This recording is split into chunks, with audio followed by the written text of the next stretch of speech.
నీకేం జరిగింది చెప్పు.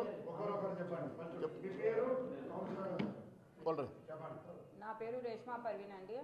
సార్ దయ వల్ల మేము కౌన్సిలర్స్ అయిన తర్వాత ఆయన చెప్తున్నారే రాయలసీమ రాయలసీమ అని అంటున్నారు. అతనికి రాయలసీమలో ఉండే హక్కు అర్హత లేదు ముందు. ఎందుకంటే రాయలసీమలో ఆడవాళ్ళ మీద పిల్లల మీద పోరు, కానీ అతను ఆడవాళ్ళ మీద ముస్లింల మీద అందరి మీద పోయినాడు. పోయి మాకు గెలిచిన తర్వాత నుంచి టార్చర్ చూపించినాడు.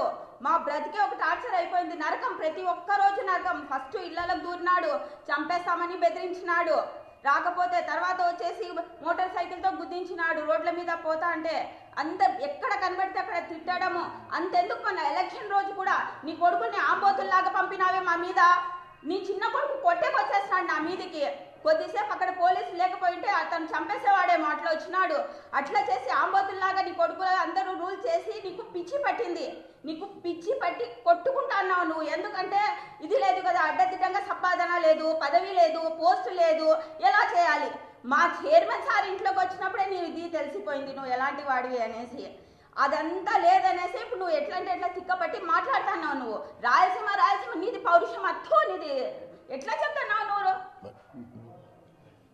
గతంలో మమ్మల్ని వేధించినది పెద్దారెడ్డి